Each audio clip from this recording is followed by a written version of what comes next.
I said after 9/11, you were the voice of realism. People praised you for telling the truth and coming to the American public and saying it's going to be a long war, it's going to be a difficult war.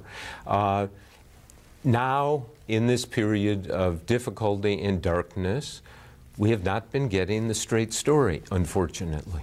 Bob Woodward's State of Denial, which depicts a dysfunctional White House with no plan for a post-war Iraq after the 2003 invasion.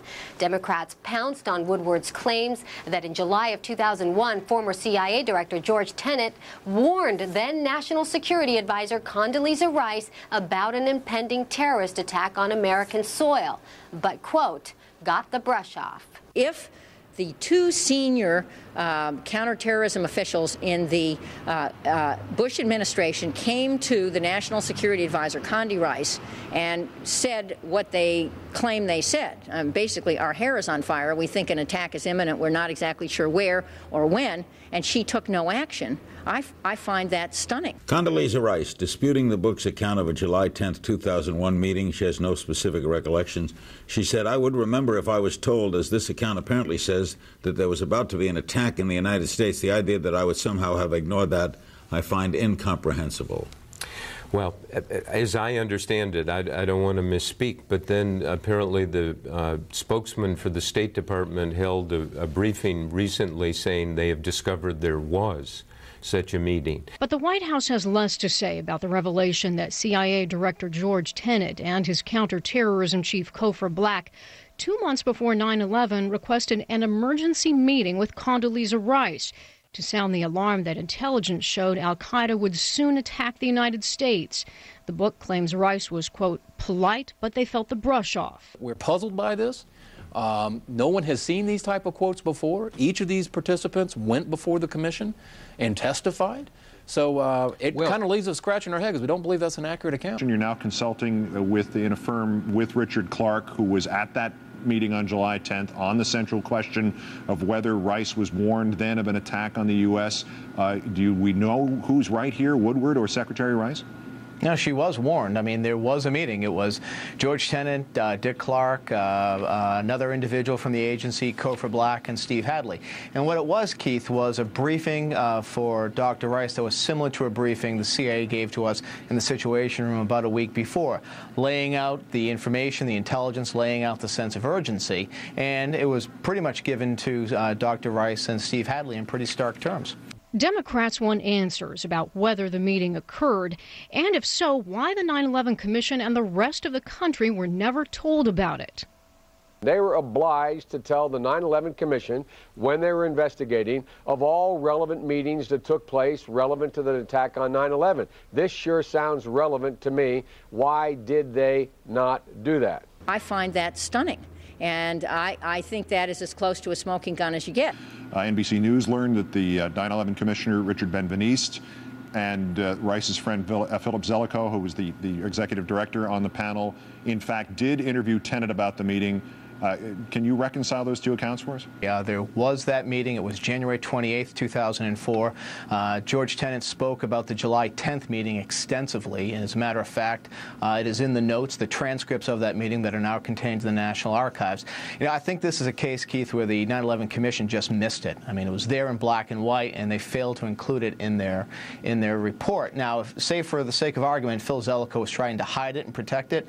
You know Richard Ben-Veniste, there's no way he would have allowed that to happen. So I just think it was a basic oversight by the Commission. Very unfortunate, but I think that's what it was. Yeah, Mr. Black seems to see it in a different way. There's another overlooked passage in this book, and Woodward writes, Black felt there were things the 9/11 Commissions wanted to know about and things they didn't want to know about. Is the implication there that the desire, specifically on the 9/11 Commission for bipartisanship, might have led its members to turn some sort of blind eye to what would be politically volatile information either then or now?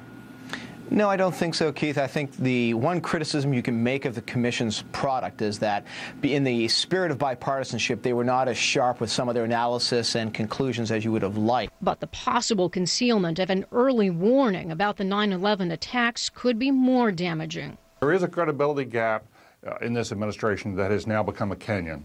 Woodward's central thesis on this matter, in his words, that by July 10, 2001, CIA Director George Tenet and his counterterrorism chief, Cofer Black, had communications excerpts and other top-secret intelligence showing the increasing likelihood that al-Qaeda would soon attack the U.S. But Tenet had been having difficulty getting traction on an immediate bin Laden action plan, in part because Rumsfeld had questioned all the NSA intercepts and other intelligence. Tenet and Black met with Condoleezza Rice on July 10th. Rice this weekend denied it, but according to Woodward, she was polite, but they felt the brush off. There's also this part, not yet widely reported. Black calculated that if they had given him $500 million of covert action funds right then and reasonable authorizations from the president to go kill bin Laden, he would have been able to make great strides, if not do away with him.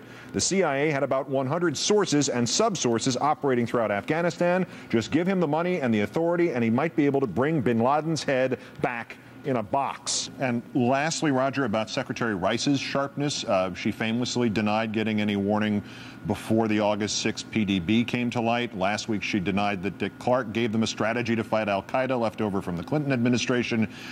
Now she's denying what Tenet and Black say they or apparently told Woodward. Where is Secretary Rice's credibility on this subject of pre-9/11 intelligence right now? I just don't understand why she keeps denying what has actually happened, because it's really, there's no good reason for it. Tonight, we're 1 month away from the 5th anniversary of September 11th. A shocking new book by the 9/11 Commission co-chairman Thomas Kean and Lee Hamilton says Americans still don't know the whole truth about their government's initial response to those terrorist attacks that day. Christine Romans has the report. 2 hours of chaos and confusion on September 11th, and months of government ineptitude and incorrect testimony. A new book by 9/11 Commission co-chairman Tom Kean and Lee Hamilton outlines repeated misstatements by the Pentagon and Federal Aviation Administration. They write, fog of war could explain why some people were confused on the day of 9/11, but it could not explain why all of the after-action reports, accident investigations, and public testimony by FAA and NORAD officials advanced an account of 9/11 that was untrue. Untrue, the military's original timeline of United Flight 93. The military said FAA notified NORAD of a hijacked plane at 9:16 a.m., 47 minutes before the plane crashed in Pennsylvania. In fact, the military found out 3 minutes after the plane crashed. And equally untrue, the government's timeline for American Flight 77 and details about fighter jets scrambled to intercept it. The book also alleges government officials weren't forthcoming with the investigation, and it took interviews and subpoenas to shake loose valuable information. A Pentagon audit declassified last year found DOD did not accurately report to the 9/11 Commission on the response to the September 11th, 2001 hijackings. Pentagon investigators blamed, quote, insufficient forensic capabilities, and worse, admits, quote, DOD might not be able to sufficiently capture and report on actions taken in response to a future significant air event. Still, so far, government investigators stop short of calling all these inaccuracies lies.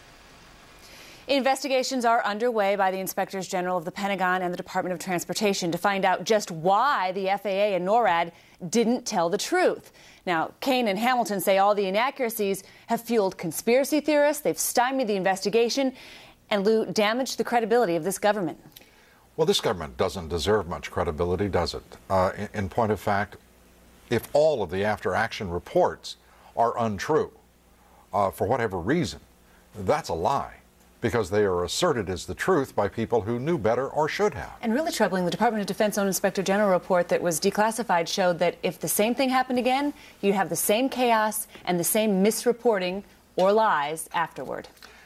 Incompetence and ineptitude on the part of this government on September 11th and in the weeks and months leading up to it are established.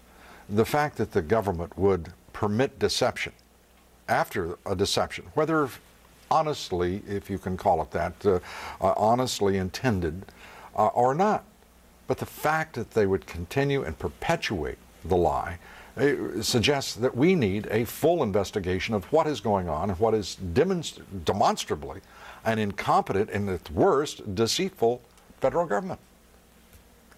Christine Romans, thank you very much. Incredible.